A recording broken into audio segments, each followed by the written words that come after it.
Welcome, everyone, to Senior Care Insights. This is your channel dedicated to, well, exploring health and well-being as we get older. Great to be here. Today, we're jumping straight into something really crucial, I think, for all of us as we get older. Right. How our relationships, with family, with friends, how they change, and maybe more importantly, how we keep them strong. Keep them thriving, yeah. Yeah. Think of this as a bit of a walkthrough for nurturing those bonds as the years go by. Exactly. A walkthrough. We're looking at some really common patterns that seem to pop up as we age and offering some insights, maybe like a toolkit. A toolkit. I like that. To help navigate things and keep those connections solid. Okay, so let's start with one we've probably all seen, or maybe even done ourselves. This tendency towards, more negative conversations sometimes. Yeah. And look, it's understandable, isn't it? Life happens, health hiccups, maybe financial stress, disappointments. Yeah. They sort of pile up. They really do. But the interesting thing to consider is how that negativity, even when it comes from a real place, can unintentionally push people away. Right. It's subtle. Very subtle. It's not that people stop caring, not at all. But if you're always on the receiving end of complaints, it's emotionally draining. Yeah, it really can be. Like an energy drain. Exactly. An energetic weight. And people might, subconsciously start to pull back a bit. Just hesitant to engage sometimes. Have you noticed that? Oh, absolutely. If every chat leaves you feeling a bit, depleted. It's not about judging the feelings themselves, but the overall vibe, The climate of the interaction, yes. So how do you balance that? How can you talk about real frustrations without pushing people away by accident? Well, the key word there is balance. Yeah. It's definitely not about just bottling everything up that's not healthy either. No. But it's about being mindful, really thinking about how you're expressing those feelings. Maybe trying to weave in some moments of gratitude, even for small things. Okay. Or just showing genuine curiosity about what's happening in their life. Shifting the focus, even just for a bit, to something neutral or positive. It makes a huge difference to the energy. So being more aware of your words and the impact they're having. What's a practical step someone could take, right now? A really simple one. Just pause. Before you launch into something, take a second. Think about the tone of the conversation so far. Okay, little check-in. Exactly. If you realize, I've been complaining a bit, make a conscious choice. Change the subject. Share something nice that happened or something interesting you read, or ask them a question about their day that needs more than a yes-no answer. Small shifts, big difference. Can be, yes. Okay, this ties into something else, doesn't it?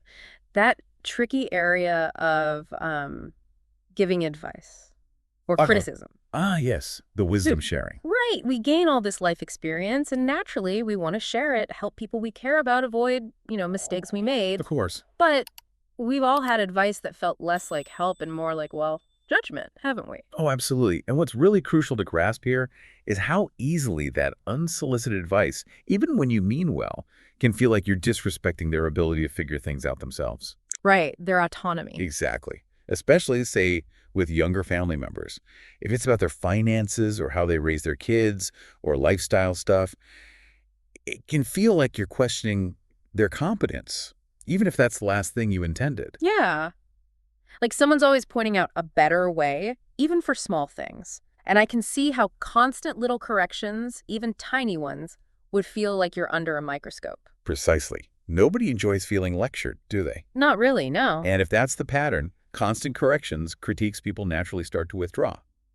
To avoid that feeling, the relationship feels less supportive, more like an evaluation. That makes sense. Have you seen that happen, sort of in reverse, where you felt lectured? I think we probably all have at some point, yes. It's not a comfortable feeling. So how do you navigate this? Share your experience without sounding like you're, laying down the law or pointing fingers. The core of it is respecting their independence, truly. Waiting until they actually ask for your perspective. So wait to be asked. Generally, yes. If they value your opinion on something specific, they'll likely ask. And even then, how you frame it matters immensely. How so? Think suggestions, not directives. Optional ideas like, have you thought about trying this? Instead of, you absolutely need to do this. It's softer, more respectful. That's a subtle but really important difference. Offering, not imposing. Is there a simple rule of thumb? A pretty good one is just ask before you advise. Simple as that. Instead of jumping in with, you should really maybe try, hey, would you be open to hearing a thought I had on that?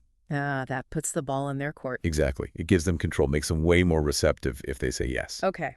Let's shift gears a bit. Adapting to a changing world. This feels like a big one. It is a big one, and something many people grapple with. It's completely understandable, right? As we get older, there can be resistance to change. Things we hold dear, traditions, values, just the way things used to be done. Very understandable. But the impact on relationships, that's where we need to focus. How can that resistance affect your interactions? Right. Well, what's interesting is how that reluctance, maybe an unwillingness to even acknowledge societal shifts or new technology, can create a real disconnect. A gap. A gap, yes. For others, especially younger people who are living in that changed world, interactions can start to feel, well, exhausting or even alienating. Does that make sense? Yeah, I can see that. Can you give some, concrete examples? Sure. Maybe constantly dismissing modern technology, calling it silly or useless or too complicated, even though for many people, it's how they connect, how they share, how they manage life. Okay, yeah. The tech dismissal. Or always idealizing the past. Yeah. Everything was better back then, to the point where it kind of invalidates present-day experiences. Yep. Or makes it hard to find common ground now. It's like you're talking past each other, living in different mental eras. That's a good way to put it. Yeah. And that must be frustrating for the person trying to connect with you in the present. Yeah. Because the reality is, change just happens. It's constant. Some nostalgia is fine, it's human. But keeping an open mind, being willing to learn about new things, even if you don't fully embrace them, that's huge for staying connected. It shows you're willing to meet them partway, engage with their world. Exactly. It's not about becoming a tech guru overnight or loving every new trend. It's the attitude. Precisely. Approach things with curiosity, maybe, instead of immediate dismissal. Be willing to listen, ask questions, tell me more about that, instead of, that's ridiculous. Even if you decide it's not for you, you've shown respect. Curiosity over dismissal. I like that. Okay, next point. This feels fundamental to any relationship, really. The give and take. Reciprocity, yes. It seems like resentment can really start to build up when things get one-sided, doesn't it? Like one person is always expecting support, needing things, but maybe not giving much back. That's a really critical area. And it's important to distinguish between genuinely needing help, which happens to all of us, especially as health needs change, and falling into a pattern of, well, taking others for granted. Okay, that's a key distinction. Need versus pattern. Yes. Needing more support is understandable. But the dynamic gets shaky when there's a consistent lack of reciprocity, or even just acknowledging the help given. Like expecting calls or visits all the time, but never really asking how the other person is doing, or showing appreciation. Exactly that. Or relying heavily on someone for emotional venting, maybe, but never being the listening ear in return. I can see how that would wear thin over time. It does. The other person starts to feel used, maybe unvalued, maybe resentful.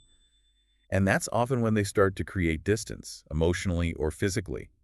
It's usually not that they didn't want to help initially, it's the feeling of being constantly drained.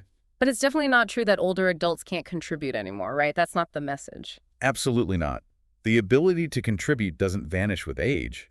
It just might look different. So what ways can people still contribute, maintain that balance? Oh, so many ways. The power of kind words. Just simple appreciation. Asking thoughtful questions that show you're genuinely interested in their life. Offering a listening ear without jumping in to fix everything. Just being present. Being present, showing gratitude, your wisdom, your life experience. Those are huge contributions too. Showing you care about their well-being is invaluable for keeping things balanced. So it boils down to self-awareness again, doesn't it? Being honest with yourself about your role in that give and take. Precisely. Take a moment now and then to reflect. Am I contributing somehow, even in small ways? Am I showing I appreciate what others do? Actively looking for ways to give back, however small, can stop that resentment taking root. Okay. Now let's talk about the past. Reminiscing can be lovely, right? Sharing memories, bonding over shared history. It can be wonderful, yes. Comforting, connecting. What happens when the past starts to dominate the present? When conversations always loop back? Well, that's where you need to be careful. An excessive focus on past events, while comforting for you, can accidentally create that disconnect again. Especially with younger people. How so? If every conversation ends up being about the good old days, or you find yourself telling the same stories over and over, others can start to feel like their current experiences don't matter as much, or they just can't relate. Like their now isn't as valid as your then? Kind of, yeah. Mm. Or it just feels like you're stuck on repeat. It can make interactions feel a bit stagnant, less dynamic. They might feel they can't really share their present if the focus is always backward looking. Right, like you're looking in the rearview mirror and they want to talk about the road ahead. That could feel isolating for them. Exactly. So the goal isn't to stop reminiscing entirely. Those memories are precious. No, of course not. But it's about finding that healthy balance. Mhm. How do you cherish the past while also being fully engaged in the present with people? What's the key there? Consciously mix it up. Share a memory, sure. But then make a real point of asking about their lives now. Ask open-ended questions.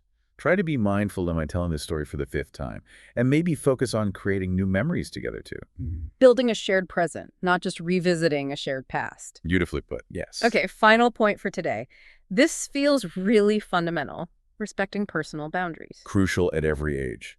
Absolutely fundamental. Are there specific ways this can become tricky as we get older? Ways boundaries might be unintentionally overstepped?